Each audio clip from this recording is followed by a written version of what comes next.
Bismillahirrahmanirrahim. Elhamdülillahi Rabbil alemin. Ve eşhedü en la ilahe illallah vahdehu la şerike lah. Ve eşhedü enne Muhammeden abduhu ve rasuluhu. Sallallahu aleyhi ve ala alihi ve sahbihi ve selleme teslimen kethira amma ba'd. Deməli qardaşlar, bugün oxuyacağımız kitab İmam Bərbəhari rahimehullahın Şərh-ü Sünnə kitabıdır. Şeyh Salih Fovzan Hafizahullahın şərhi ilədir kitab. Müəllifin isminə gəldikdə ismi adı Əl-Həsən ibn Ali ibn Xaləf Əl-Bərbəhari. Bərbəhər ədviyyat növüdür. O ədviyyata nisbət olunub adı. Niyə görə? Ya ola bilsin ki, o ədviyyatı satmaqla məşğul olub, yaxud da hər hansı bir yerə özünü nisbət eləyib. Həmbəli məzhəbinin böyük kibar alimlərindən olub. Kibar ulamalarından olub. Necə ki, İmam Əhməd ibn Həmbəldən İmam Mərvəzi rahimehullah böyük alimlər elm götürüb, bu da onlardan həmin elmi alıb. Əqidə barədə, fiqh barədə elmdə bəhr olub, dəniz. Və ümmətin ən böyük alimlərindən elm alıb. Kitabın adı Şərh-ü Sünnədir. Burada sünnə deyəndə nə qəsd olunur? Yəni kitabın kimsə şərh eləmir, şərh alın, şərh deyilsin. Sadəcə kitabın adı Şərh-ü Sünnədir. Sünnə burada niyə görə deyilir qardaşlar? Nə qəsd olunur sünnə deyəndə? Yəni Peyğəmbər sallallahu əleyhi və səlləmin, sahabələrin, tabeinlərin o üç fəzilətli nəslin yolu. İstilahi mənada, yəni hədis alimlərinin istilahında, terminlərində sünnə nədir? Peyğəmbər sallallahu əleyhi və səlləmin sözü, feili və təqriri, görüb iqrar etməsidir. Ona görə sünnə bəzi istilahlarda bu mühəddislərə görə bu adlandırılır. Amma əqidə alimlərinə görə sünnə əqidə mənasındadır. Şərh-ü Sünnə, yəni əqidənin şərhi, etiqadın şərhi mənasındadır. Yəni müəllif bu kitabda etiqad məsələlərində Peyğəmbər sallallahu əleyhi və səlləmin sahabələrin əqidə məsələləri, mənhəc məsələlərində onların yolunu bəyan edir. Hətta ola bilsin ki, bu kitabda corab üzərinə, daha doğrusu xuf üzərinə məhz çəkmək, corab üzərinə məhz çəkmək mövzusu keçsin. Ola bilər mut'a nikahına rəddi haqqında zəlalət firqələrinə mövzu keçsin. Niyə görə? Çünki bu mövzunu alimlər artıq əqidə bablarına daxil ediblər. Ona görə bu mövzular belə kitabda keçə bilər. Əqidə kitablarına müəyyən adlar veriblər. Onlardan ən birincisi sünnədir. Əqidə kitablarına sələflər müəyyən adlar veriblər. Ən birincisi sünnədir. Misal üçün İmam Əhmədin Usul-u Sünnə, hansı ki bundan əvvəl götürdüyümüz kitab. Və yaxud da İmam Əhməd ibn Həmbəlin oğlunun, Abdullahın rahimehullahın kitablarından Kitab-ı Sünnə, Raddu alə Cəhmiyyə, cəhmlərə rəddi haqqında kitabdır. Həmçinin İmam Əbu Bakr Əl-Əfrəminin Kitab-ı Sünnə kitabı. Həmçinin də İmam Lələkəyinin Şərh-ü Usul Etiqad Əhl-i Sünnə və Cəmaa. Əhl-i-Sünnə və Cəmaanın etiqadının əsasları, usulları. Həmçinin əqidə kitablarına verilən adlardan birincisi iman. Misal üçün Kitab-ül İman, necə Buxari və Muslim Kitab-ül İman adlı bablarda əqidə məsələlərindən mövzular gətiriblər. Allaha iman, Peyğəmbərə iman, mələklərə, kitablara, rasullara, axir gününə, qəza və qədərə iman haqqında mövzular gətiriblər. Həmçinin əqidə kitablarına verilən adlardan şəriət, Kitab-ı Şəriyə, necə İmam Acurrinin böyük kitablarından şəriət kitabı. Həmçinin əqidə kitablarına verilən adlardan tövhid kitabı, Kitab-ı Tövhid. İbn Xuzeymənin var, Muhammed ibn Abdülvahhab rahimehullahın var və bir çox alimlərin Kitab-ı Tövhid adlı kitabı var. Həmçinin də əqidə kitablarına verilən adlardan Əl-Əqidə, əqidə. Bəzi, yəni bu adlar fərqli olsa da fikir verirsiniz, əqidə kitablarına verilən adlardır.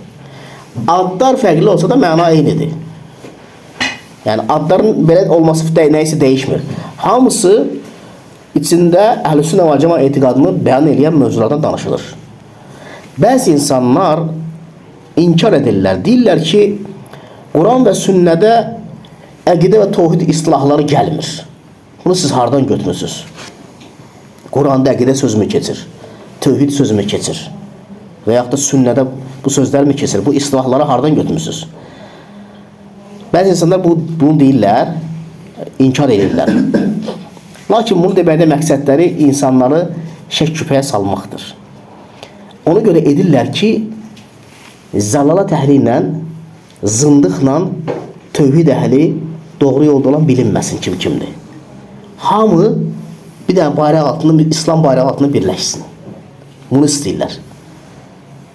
Və istəyirlər ki, doğru yolda olan, Quran və sünnə, Peyğəmbər s.ə.v yolunda olanlar, Quran və sünnə yoluna müxalif olanlara, mənhəzi xarab olan firqələrə rəddiyə qaytarmasınlar, rədd verməsinlər.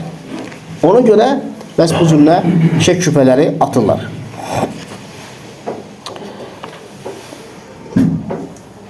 Ona görə də bu şək şübhələrə fikir vermək lazım deyil. Çünki bu şeylər hamısı məqsəd nədir? Əhl-i Sünnə vəl Cəmaə etiqadı bəyan edir ki, haqla batilin arası ayrılsın. Hidayətlə zəlalət əhli bilinsin kimdir. Və bilmək lazımdır ki, Şeyx Fovzan Hafizəullah deyir ki, müsəlmanlar heç vaxtı doğru etiqad üzərində olmasa da birləşə bilməyəcəklər. Müsəlmanlar o vaxtı İslam bayrağı altında birləşə bilərlər ki, onlar doğru etiqad üzərində olsunlar. Allah Subhanahu wa ta'ala buyurur ki, Quran-ı Kerimdə وَذْكُرُوا نِعْمَةَ اللّٰهَ عَلَيْكُمْ اِذْ كُنْتُمْ اَعْدَى فَأَلَّفَ بَيْنَ قُلُوبِكُمْ Allahın sizin üzərinizdə olan nimətlərini xatırlayın. Siz bir zaman düşman idiniz bir-birinizə. Allah qəlblərinizi yazdı. Yəni, sahabələrin bir-birinə düşmənçilikləri vardı cahiliyyət dövründə. Allah Teala qəlblərin yazdı və Allahın niməti sayəsində qardaş oldular. Nəyə görə birləşdilər? La ilahe illallah Muhammed Resulullah'a görə müsəlmanlar cəm oldu. Ona görə qardaşlar, müsəlmanlar eyni etiqad, eyni əqidə üzərində olsalar, o zaman birləşəcəklər. O ki qaldı fiqhi məsələlərə, ictihadi məsələlərə, fiqhi məsələlər, yadda saxlayın ki, fiqhi məsələlər, ictihadi məsələlər heç vaxtı müsəlman toplumuna zərər vurmur, təsirləmir. Onları firqələrə bölmür, onların arasında ədavət yaratmır. Ədavət yaradan, insanları bölən ancaq əqidə mövzularıdır. Və necə ki, baxın, Peyğəmbər, daha doğrusu, sələflərin vaxtına baxsaz, İmam Şafi, onun ətrafında olan tələbələri, Şafi alimləri, Həmbəli alimləri, Hənəfi alimləri, Maliki alimləri və nə qədər də alimlərdir, ümmətin böyük alimlərdir. Fikri məsələlərdə ictihadi görüşdədirlər, hərəsinin öz yolu var, ictihadla gedir, amma əqidə hamısı eynidir. Əqidədə hamısı Əhl-i Sünnə vəl Cəmaədir. Peyğəmbər s.ə.v sahabələrin yolunu tutub gedirlər. Allah Subhanahu wa ta'ala başqa ayədə buyurur ki, "Ləv ənfəqtə mə fil ardı cəmiyyən mə əlləftə beynə qulubihim."